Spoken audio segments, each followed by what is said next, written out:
वाले हैं, सबसे पहले हम पढ़ेंगे कपल्ड वाइब्रेशंस, ठीक है। उसके बाद मैं बताऊंगी fundamental, overtone band and next हम देखेंगे फर्मी रेजोनेंस। बीच में हम कॉम्बिनेशन बैंड थोड़ा सा देखेंगे, ठीक है। और लास्ट में फर्मी रेजोनेंस पढ़ेंगे।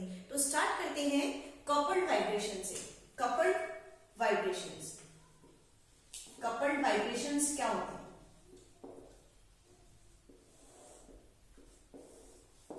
कपल्ड वाइब्रेशंस देखिए सिंपली क्या होता है, CH बॉन्ड यदि होता है, एक ही बॉन्ड है CH बॉन्ड, ठीक है।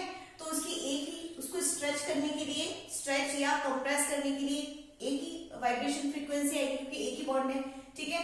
लेकिन अगर यहां पर दो CH बॉन्ड है, इस तरह से एक CH बॉन्ड ये और एक CH बॉन्ड ये, ठीक है।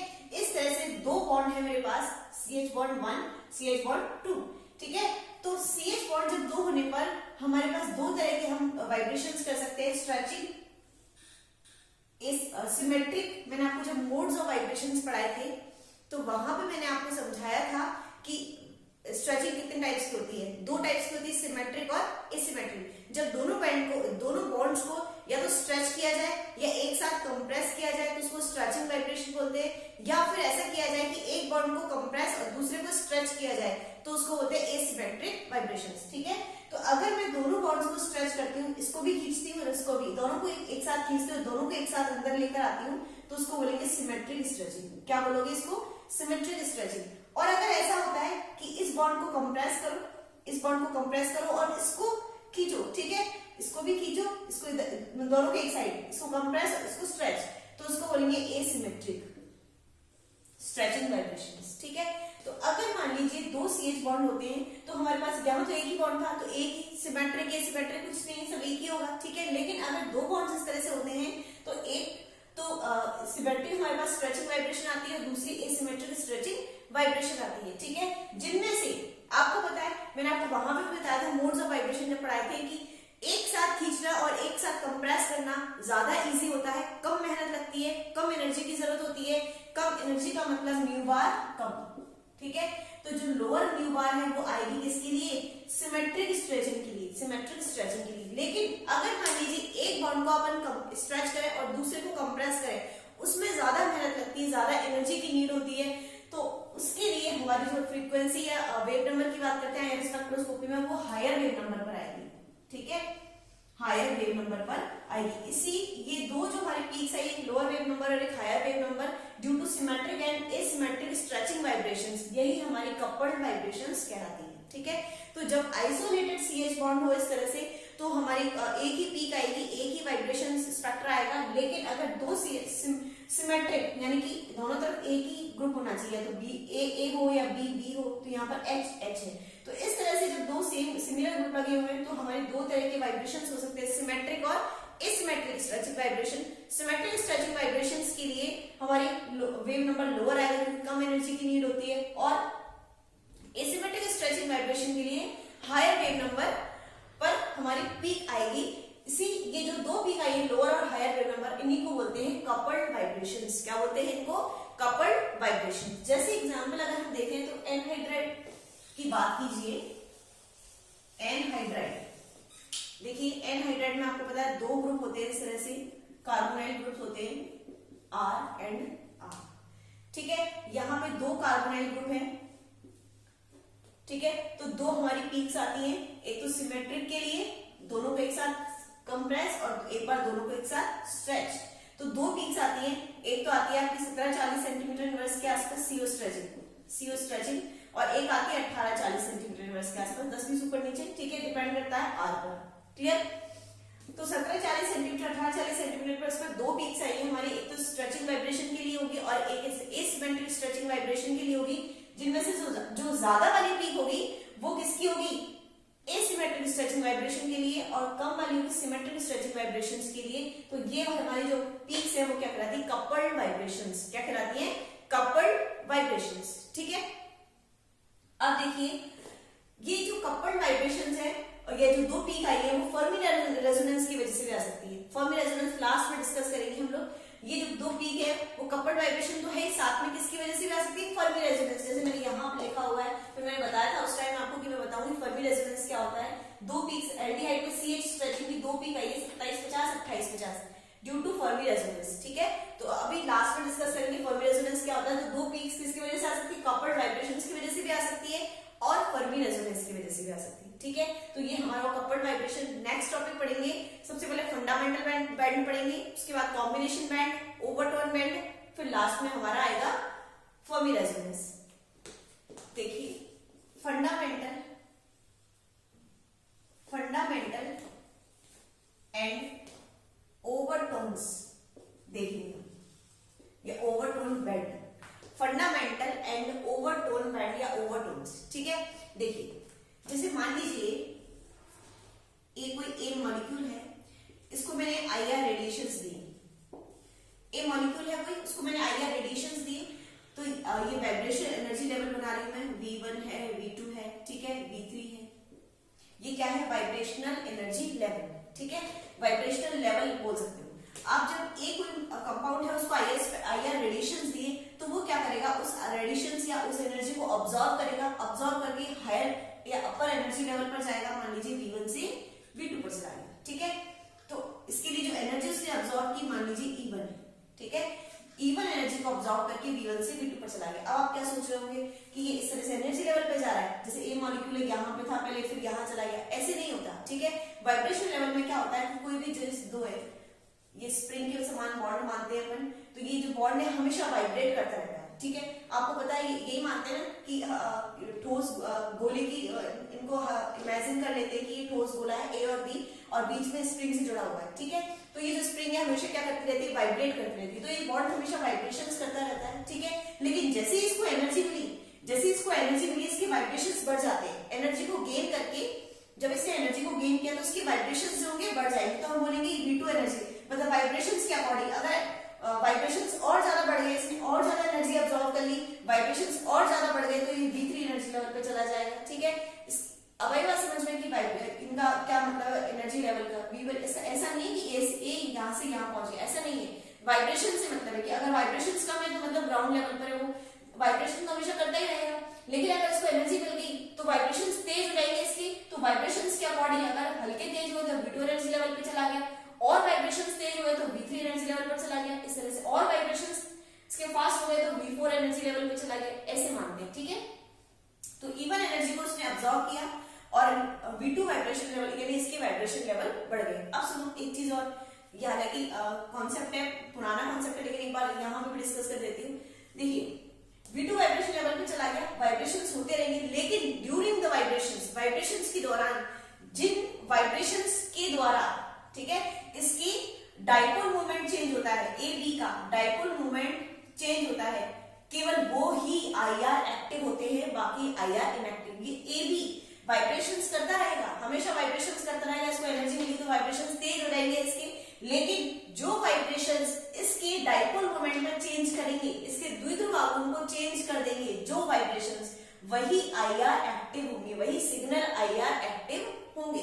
क्योंकि जिस एनर्जी लेवल को इसने अब्सॉर्ब करके, मान लीजिए 1100 centimetre inverse energy level, energy IR radiation इसको दिए गए, ठीक है, और उस IR रेडिएशन से वाइब्रेट तो हो गई और तेज हो गया वाइब्रेट होना, और उस एनर्जी लेवल को उस एनर्जी को अब्सॉर्ब करके इसके जो वाइब्रेशंस हैं उन्होंने डाइपोल मोमेंट में चेंज कर दिया, इसके AB के डाइपोल मोमेंट में चेंज कर दिया, तो ये सिग्नल होगा IR सिग्नल कैसा, एक्टिव। IR सिग्नल कैसा हो जाएगा, ये IR एक्टिव। ठीक है, यानी कि कंपाउंड कैसा हो जाएगा, IR एक्टिव। अगर मान लीजिए ये मैंने ये इसको दिया, एनर्जी इतनी दी, इसने वाइब्रेशंस तो किए पर इसके डाइपोल मोमेंट में कोई चेंज नहीं हुआ। ठीक है, इसका मतलब ये सिग्नल, ये जो IR सिग्नल मैंने इसको दिया, ये IR रेडिएशन जो मैंने इसको दिया, वो सिग्नल जहां पे आया वो IR इनएक्टिव है। कैसा है, IR इनएक्टिव। समझ गए होंगे? तो अब समझिए फंडामेंटल बैंड क्या होता है। फंडामेंटल बैंड का क्या मतलब है कि अगर ग्राउंड स्टेट से, ये ग्राउंड स्टेट है और ये एक्साइटेड स्टेट फर्स्ट है, ये एक्साइटेड स्टेट सेकंड है।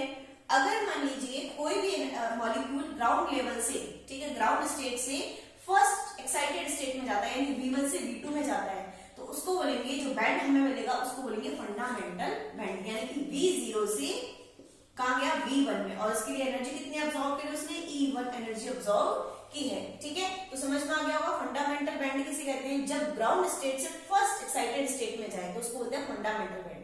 लेकिन अगर मान लीजिए ये ए यहां पर ना जाकर के फर्स्ट एक्साइटेड लेवल पे ना जाकर एक और लेवल बढ़ा दी V4, एक्साइटेड स्टेट कौन सी, ये थर्ड है ना, लेवल तो फोर्थ है, 1 2 3 4 पर एक्साइटेड वाला कौन सा है, थर्ड, क्योंकि ये ग्राउंड स्टेट है। अगर मान लीजिए ये ए जो है वो यहां ना जाकर ये E2 एनर्जी को ऑब्जॉर्व करेगा, E2 एनर्जी को ऑब्जॉर्व कर ली और कहां चला गया, डायरेक्ट V3 पर, यानी इसके वाइब्रेशन ज्यादा बढ़ गए तो डायरेक्ट कहां चला गया, V3 एनर्जी लेवल पे चला गया। V क्यों बोला, वाइब्रेशनल लेवल, वाइब्रेशनल स्पेक्ट्रोस्कोपी बोलते हैं ना, इसमें वाइब्रेशंस होते हैं तो इसलिए V vibration, V for vibration. ठीक है, तो इसको बोलेंगे जब ए कहां से चला गया, V0 से डायरेक्टली चला गया V2 के अंदर, फर्स्ट एक्साइटेड स्टेट के अंदर चला गया, कितनी एनर्जी अब्सॉर्ब करके, E2 एनर्जी को अब्सॉर्ब करके ये यहां चला गया, तो उसको बोलेंगे ओवरटोन। क्या बोलोगे, फर्स्ट ओवरटोन, फर्स्ट ओवरटोन। तो फर्स्ट ओवरटोन कौन सा है, V0 से V2। अगर मान लीजिए ए, ठीक है, सीधा ए का सीधा V3 की जगह V4 पे चला गया, इसके वाइब्रेशंस और बढ़ गए, कहां चला गया, E3 एनर्जी इसने अब्सॉर्ब करी और कहां चला गया, V1 से नहीं, V0 से सीधा V3 में चला गया। V1 है ना, इसको V0 माना गया मैंने, V1 है, V0 नहीं माना, V1 माना, V0 भी मान सकते थे, V0 V1 V2 V3, लेकिन फिलहाल मैंने V1 माना है इसको। ठीक है, V1 से कहां चला गया, सीधा V1 से इधर V2 आ जाएगा, V1 से V2 तो क्या हो जाएगा, फंडामेंटल बैंड हो जाएगा, और V1 से V3 चला गया, V3 चला गया। ठीक है, तो ये कौन सा हो जाएगा, फर्स्ट ओवरटर्न, और V1 से चला गया सीधा V4। ठीक है, V0 नहीं V1, V1 से अगर आप V0 भी मान सकते हैं, V0 V1 V2 V3। ठीक है, तो V1 से अगर V2 पर गया तो फंडामेंटल बैंड V1 से V3 पर चला गया सीधा एक लेवल को पार करके, तो फर्स्ट ओवरटोन V1 से V4 पर चला गया तो हमारा कहलाएगा सेकंड ओवरटोन। क्या कहलाएगा, सेकंड ओवरटोन। तो इनको ओवरटोन्स बोलते हैं। क्या बोलते हैं, ओवरटोन्स, ओवरटोन बैंड। V1 से V5 पर चला गया तो थर्ड ओवरटोन आएगा। ठीक है, इस तरह से हम लोग क्या करते हैं, ओवरटोन्स देखते हैं। आई बात समझ में, यानी कि E2 एनर्जी लेवल ओवरटोन का है, E3 एनर्जी लेवल ओवरटोन का है, E1 एनर्जी फंडामेंटल बैंड की। आगे बात समझ में, यानी कि मैं कह सकती हूं ओवरटोन्स है, ओवरटोन्स ये फंडामेंटल बैंड के मल्टीपल होते हैं, फंडामेंटल बैंड के मल्टीपल होते हैं एन मान लीजिए। ठीक है, जैसे मान लीजिए ओवरटोन्स की एनर्जी कितनी, ओवरटोन्स की एनर्जी मान लीजिए E2 है, मैं E2 की बात कर रही हूँ, इसकी E2 की। ठीक है, तो ये कितनी है, फंडामेंटल की कितनी थी E1, और E1 E2 कितना है, इनकी ये जो है वो इक्वली स्पेस्ड है। कैसे है ये, इक्वली स्पेस्ड, इक्वली स्पेस्ड। ठीक है, तो अगर मान लीजिए फंडामेंटल बैंड की एनर्जी E1 है, ठीक है, तो ओवरटोन्स की फर्स्ट ओवरटोन के लिए कितनी, E2 जस्ट डबल है इसकी, तो मैं क्या कह सकती हूँ, E2 इक्वल्स टू क्या हो गया, 2E1। आई बात समझ में, E2 इक्वल्स टू क्या हो गया, 2E1, इसका जस्ट डबल। यानी कि ओवरटोन्स जो होते हैं फंडामेंटल बैंड के जस्ट डबल होते हैं या उसके मल्टीपल होते हैं। अगर मैं E3 की बात करूं, E3 की बात करूं, E3 तो E1 का कितना हो गया, ट्रिपल हो गया, ट्रिपल हो गया। ठीक है, तो E3 3E1, तो मैंने n लिख दिया आपको कि जो ओवरटोन्स होती है फंडामेंटल बैंड के मल्टीपल होते हैं। ठीक है, अगर E4 की बात करोगे तो 4E1 आ जाएगा। ठीक है, तो इसी तरह से हमारा ओवरटोन्स बैंड क्या होते हैं, फंडामेंटल बैंड के मल्टीपल है, गुणज होती है। ठीक है, जस्ट अगर फर्स्ट ओवरटोन्स की बात करें तो जस्ट क्या हो गया, उसका डबल हो गया। यहां तक बात समझ में आ गई। ठीक है, की V1 से V2, V1 से V2 तक जाने के लिए मान लीजिए E1 इसने एनर्जी अब्सॉर्ब की, E1 क्या है, मान लीजिए 1400 सेंटीमीटर इनवर्स। ठीक है, तो ये तो मेरा क्या हो जाएगा, फंडामेंटल बैंड, फंडामेंटल बैंड। ठीक है, अब V1 से मुझे जाना है V3 तक, तो अगर मान लीजिए सीधा V1 से V3 तक गया तो E2 क्या हो गई, इसकी जस्ट डबल हो गई, इसकी इतनी 1400 है तो कितनी हो जाएगी, 2800, 2800 सेंटीमीटर इनवर्स। ये फर्स्ट ओवरटोन है, फर्स्ट ओवरटोन। ठीक है, अगर मान लीजिए E3 की बात करें, V1 से कहां पहुंच गया V4, V1 से कहां पहुंच गया ये V4, तो E3 क्या होगी, ट्रिपल हो जाएगी 4200 सेंटीमीटर इनवर्स। ये हमारा है सेकंड ओवरटोन। क्या है ये, सेकंड ओवरटोन्स। यहां तक बात समझ में आ गई। यानी कि अभी मैंने समझाया था कि जो ओवरटोन्स होते हैं फंडामेंटल बैंड के क्या होते हैं, मल्टीपल होते हैं। ठीक है, एक चीज याद रखिए, ओवरटोन बैंड, ये फैक्ट याद रखना, जो ओवरटोन बैंड है वो जनरली लार्ज मॉलिक्यूल के अंदर नहीं पाए जाते, स्मॉल मॉलिक्यूल के अंदर पाए जाते हैं। ठीक है, जनरली लार्ज मॉलिक्यूल के अंदर ओवरटोन्स हमें नहीं मिलते हैं। ठीक है, और अगर बात करें ओवरटोन्स की, first overtone, second overtone, third overtone, तो ध्यान रखिएगा फर्स्ट ओवरटोन कॉमन है, मतलब ज्यादातर मोस्ट कॉमन कौन सा, फर्स्ट ओवरटोन। ज्यादातर कंपाउंड्स के अंदर कौन सा बैंड पाया जाता है, फर्स्ट ओवरटोन बैंड पाया जाता है। ठीक है, बाकी second third overtone band rarely मिलते हैं, नहीं मिलते। ठीक है, फर्स्ट ओवरटोन बैंड सबसे ज्यादा मिलते हैं, ये फैक्ट याद रखना, फर्स्ट ओवरटोन बैंड सबसे ज्यादा मिलते हैं। दूसरा, जनरली लार्ज मॉलिक्यूल के अंदर ओवरटोन बैंड्स एब्सेंट होते हैं। ठीक है, अब देखिए कॉम्बिनेशन बैंड। कॉम्बिनेशन बैंड में क्या होते हैं, देखिए मान लीजिए कोई ए मॉलिक्यूल है, इसको मैं आईआर रेडिएशंस दे रही हूं और इसके अंदर कोई फंक्शनल ग्रुप है, क्रियात्मक समूह। आईआर स्पेक्ट्रा कौन देते हैं, केवल क्रियात्मक समूह तो देते हैं, क्योंकि आईआर स्पेक्ट्रोस्कोपी के द्वारा केवल क्रियात्मक समूह का ही पता लगा सकते हैं। तो मान लीजिए इसमें कोई फंक्शनल ग्रुप है, कोई फर्स्ट एफजी, एएफजी मान लो, एएफजी मान लो कि मान लो कोई यहाँ पर एक फंक्शनल ग्रुप है जिसका नाम ए है। ठीक है, मैंने ए लिख दिया है। अब ये कंपाउंड को जब मैंने आईआर रेडिएशंस दिया तो ये अपर एनर्जी लेवल पे चला जाएगा V0 से V1 में। ठीक है, एनर्जी इसने अब्सॉर्ब करी E1, ग्राउंड स्टेट से कहां चला गया, एक्साइटेड स्टेट पे चला गया। और मान लीजिए इसने 1700 सेंटीमीटर इनवर्स एनर्जी को अब्सॉर्ब, आईआर रेडिएशंस को कितना अब्सॉर्ब किया, इतना अब्सॉर्ब किया इसने। ठीक है, तो ये कौन सा बैंड आया, V0 से V1 पर जा रहा है, तो फंडामेंटल बैंड आएगा। ठीक है, फंडामेंटल बैंड, ये कौन सा बैंड है मेरा, फंडामेंटल बैंड। अगर मान लीजिए उस एक कंपाउंड के अंदर, ये जो मैंने एक कंपाउंड लिया है, स्मॉल ही कर देती हूँ इसमें, स्मॉल, ये जो मैंने कैपिटल एक कंपाउंड लिया है उसमें एक क्रियात्मक समूह स्मॉल ए है। अगर मान लीजिए इसका एक और क्रियात्मक समूह है स्मॉल बी, एक कंपाउंड के अंदर एक कंपाउंड है, कैपिटल एक कंपाउंड है कोई, उसको मैंने आईआर रेडिएशंस दी, उसके अंदर एक कंपाउंड है, उसके अंदर दो क्रियात्मक समूह है, स्मॉल ए और स्मॉल बी।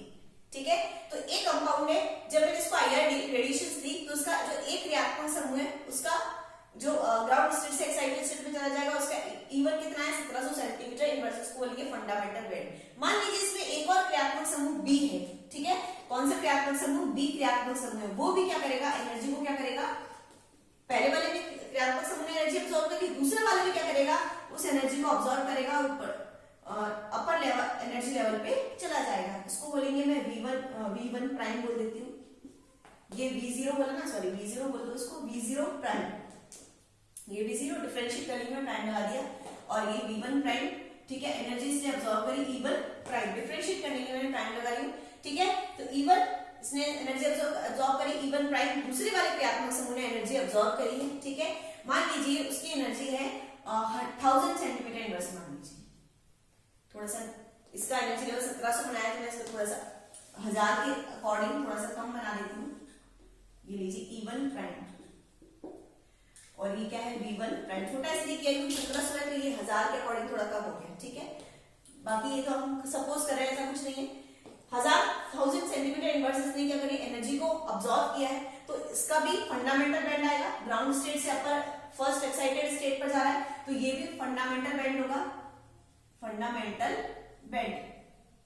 ये फर्स्ट फंडामेंटल बैंड है और दूसरा क्रियात्मक समूह जिसने एनर्जी अब्सॉर्ब करी, ये सेकंड फंडामेंटल बैंड है। यानी कि एक कंपाउंड ने दो फंडामेंटल बैंड दिए जिसमें दो क्रियात्मक समूह थे, एक ने एनर्जी अब्सॉर्ब करी, दूसरे ने एनर्जी अब्सॉर्ब करी। ठीक है, तो ये दोनों एनर्जी लेवल आपस में, ये जो एनर्जी अपनी जो फ्रीक्वेंसी आई, दोनों आपस में कपल करने लग जाए, आपस में इंटरैक्ट करने लग जाए। ठीक है, तो हमें प्राप्त होता है कॉम्बिनेशन बैंड, एक नया बैंड प्राप्त होगा जिसको बोलेंगे कॉम्बिनेशन बैंड।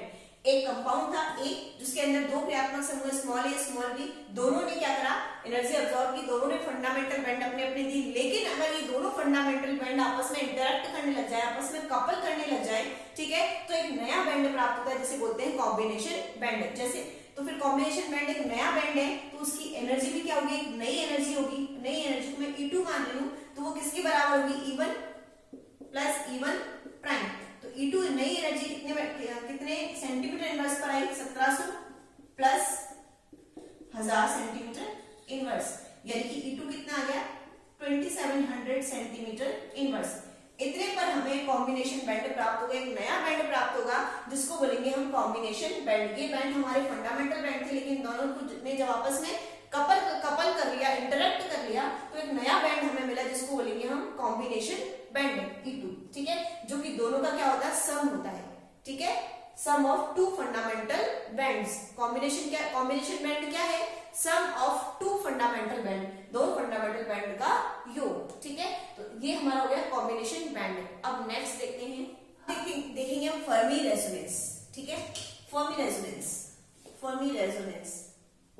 तो मैंने जो अभी आपको ये सारे टर्म्स पढ़ाई हैं वो सारी हमें काम आने वाली हैं, जैसे फंडामेंटल बैंड है ना, ओवरटोन्स है ना, कॉम्बिनेशन बैंड, ये सारे हमारे यूज होने वाले हैं फर्मी रेजोनेंस के अंदर। देखिए जैसे मान लीजिए कोई एक कंपाउंड है, उसको मैंने IR रेडिएशंस दी, ठीक है, IR रेडिएशंस दी और V0 ground state, V1 V2, यहां भी हम बना देते हैं दूसरा V0 डैश या V0 प्राइम, ये ग्राउंड स्टेट,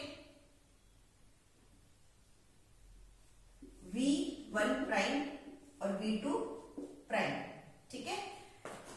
देखिए मान लीजिए कोई कंपाउंड A है, उसमें दो क्रियात्मक समूह है A और B। जो एक क्रियात्मक समूह है उसने एनर्जी अब्सॉर्ब करी और V0 से पहुंच गया वो V1 पर, कहां पहुंच गया, V0 से पहुंच गया V1 पर, ठीक है। तो कौन सा बैंड मिलेगा, E1 एनर्जी अब्सॉर्ब की, कौन सा बैंड मिलेगा, फंडामेंटल बैंड, कौन सा बैंड मिलेगा, फंडामेंटल बैंड, ठीक है। अब दूसरा जो क्रियात्मक समूह है, तो एक क्रियात्मक समूह ने एनर्जी अब्सॉर्ब करी है, अब B वाला जो है वो एनर्जी अब्सॉर्ब करेगा।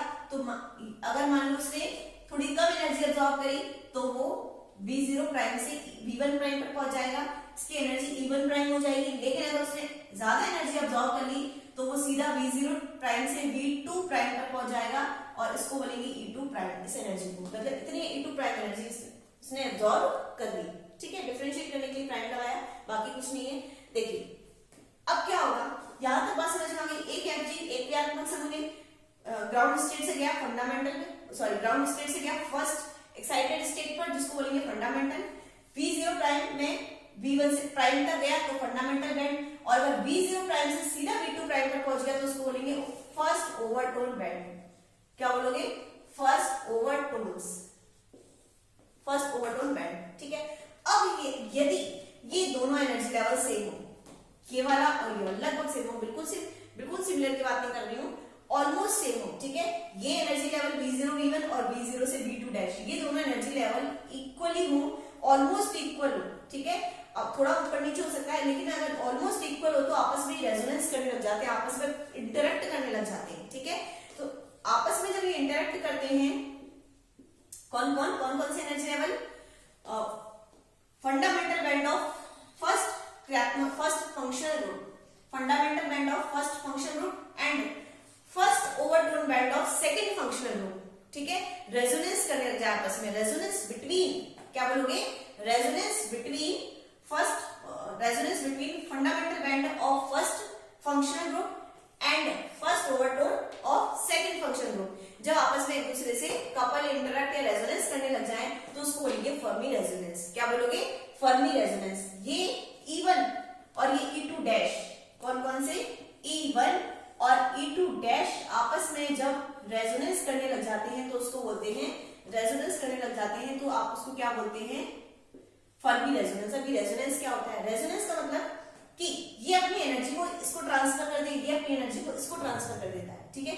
E1 अपनी एनर्जी E2 प्राइम को ट्रांसफर कर दे, E2 प्राइम अपनी एनर्जी E1 को ट्रांसफर कर दे, तो उसको बोलेंगे रेजोनेंस। क्या बोलोगे, रेजोनेंस। इससे क्या होगा कि फंडामेंटल बैंड में ओवरटोन बैंड की कैरेक्टरिस्टिक्स आ जाएंगी, ओवरटोन बैंड के गुण आ जाएंगे, और ओवरटोन बैंड में फंडामेंटल बैंड की कैरेक्टरिस्टिक्स पहुंच जाएंगी, मतलब दोनों एक दूसरे में मिक्स से हो जाएंगी, ठीक है। रेजोनेंस करने की वजह से, अपनी एनर्जी को एक दूसरे को देने, ट्रांसफर करने की वजह से इनमें इस बैंड में और इस बैंड में एक दूसरे के कैरेक्टरिस्टिक्स आ जाएंगे, ठीक है।